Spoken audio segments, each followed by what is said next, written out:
And it is a Wednesday. Welcome, you guys. Hello. Welcome to our weekly 10-minute message that almost always, 100% of the time, comes out of inspirations and things we've gone through this week Yeah, or questions that have come to us yeah, on social media that we've answered and we see themes. yeah. So, welcome. Welcome. Glad to have you aboard. Thank you for popping on. No. Oh, yeah, connection. Radical Connection TV. I love my wife. Welcome. Love my wife so much. Yes, you You're do. so hot. Thanks. All right, guys. So today's topic is your past writing your future? Mm-hmm.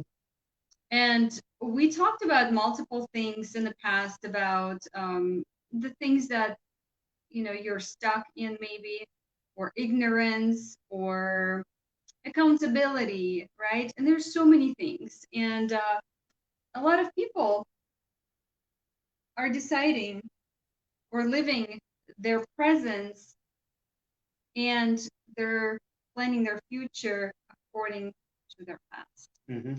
So that's something that is not what we should be doing, because that's not what God is telling us to do. Yeah, the first thing I would add to that justification for where we're at in our story in our life. Mm-hmm. There's man, we could teach a whole hour on this. It's going to be tough to nail this one. We'll do our best.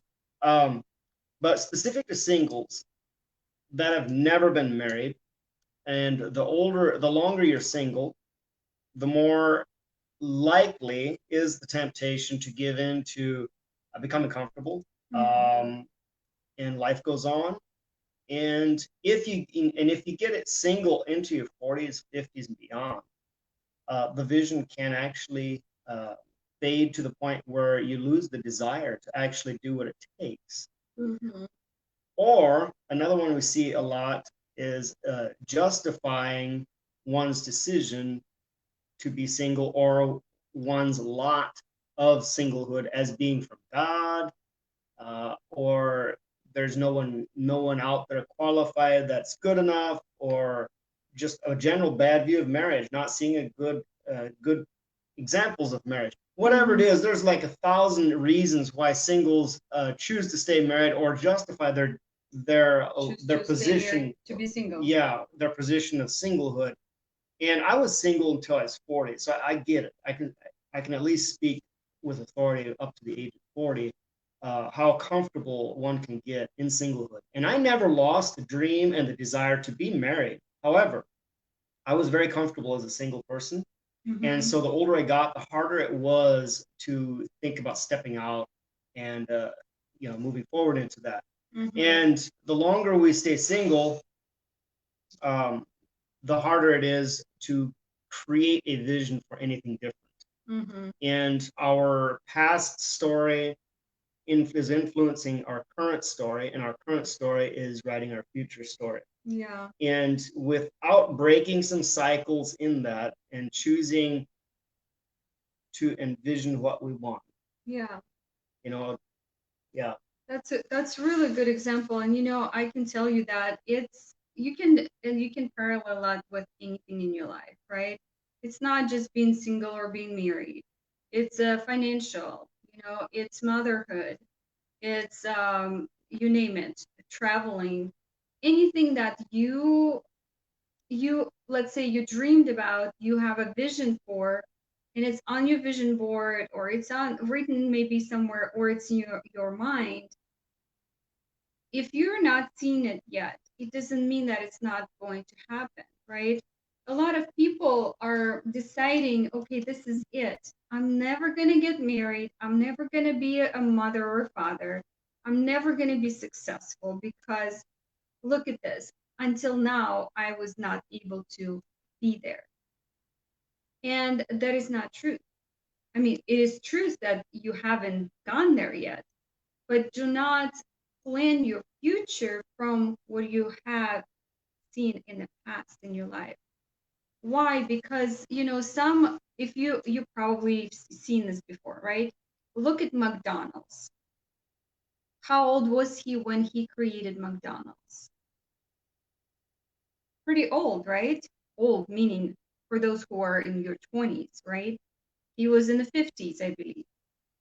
And you start looking at those who became presidents in their later lives, those who became famous artists, those who, you name it, became wealthy in their 60s, 70s, 80s. Finally, they got there. Well, if they would have thought, you know what, man, life is over. I don't know. I'm doomed. This is it. I'm not going to do that, right? And a lot of times I see that people are making excuses because they gave up on their dream, because they give up on their vision. And with those excuses often comes what I mentioned earlier, a justification Yes. for why. And it can be seem perfectly justified to the point people will argue you all the way to the ground that they are right, that their decision or their lot in life, as broke or as single or as sick, is just the way it is, and there's nothing they can do to change it. Right. Well, the dangerous thing about that is whatever you believe becomes true. Because what you believe, that influences your actions and your words, and your actions and your words then creates your environment, and then your environment seems to justify and prove what you chose to believe. So true. And so the cycle continues to repeat itself, and until you get some new information and some new and better and bigger examples, a bigger vision, a bigger dream. Yeah. Like if you're single, for example, which is our specialty, but it goes into all areas of life. What we talk about is we need heaven's perspective with an eternal perspective. Yes. We're on this earth to there's one simple primary commandment in God's word that he gives even before the law was given. He told Adam to be fruitful and multiply and replenish the earth. He said the same to Noah, and that's attached to the spreading and the establishment of God's kingdom on the earth. Yeah. You have something to say? As I was just thinking that, oh gosh, I lost my train of thought. It happens, see? And that's another thing. Oh yeah, there you go. So what I was going to say is that, we all went through life in one way or another, getting disappointed and discouraged that some things haven't happened yet, right? And especially if you are in your 30s and 40s and 50s and later, it's easy to look at it and say, well, it's not there.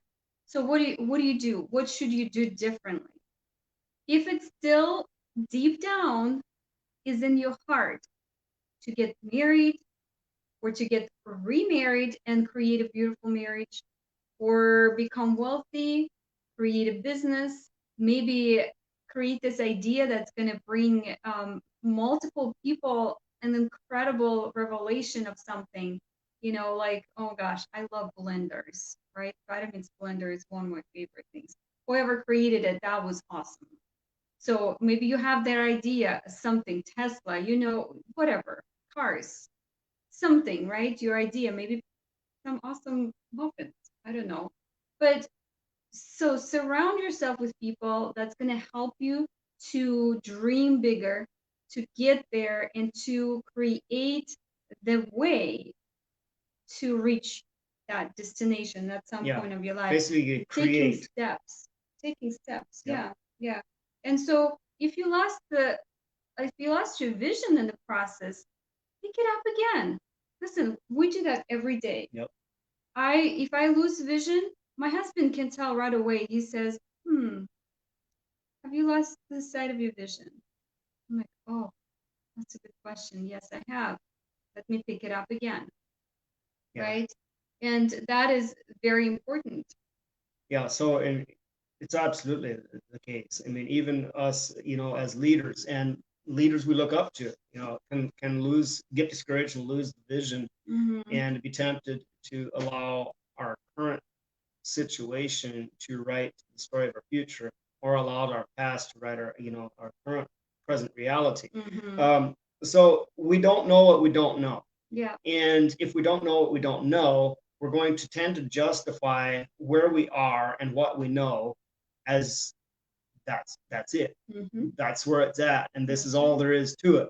And if somebody challenges you to to then think bigger and think larger and dream bigger and then create a new vision, it's like, the justifications come up. No, this is all God's plan. They're like attacked. Why are you Yeah, it's attacking like me? they feel your identity is attached to your story, and so you become Mhm. defensive when somebody tries to get you to dream bigger and tell you that no, good marriages are possible. And you're like, no, they aren't. All the marriages I've seen are trash. I don't want anything to do with it. Better to stay single. Well, you get to create your story, and you do that by getting new and better information. Read books. First of all, get into God's word, but read books that are in accordance to God's word, where it expounds upon the stories of people who have done it and gone before. And last and least, greatest of all, we don't know what we don't know. It's our responsibility to go out and find out what we don't know. Yeah. And then create a different story, not the story that everybody else puts upon us, and allow our past and our surroundings to write your future. Also, stop blaming God that you're not there yet. God is not the scapegoat for your story. He's not a scapegoat. You were giving choices, right, to make, and it is up to you. You get to create what you want. So go create your story. That's right. Till next time. Bye, guys. Bye. God bless you.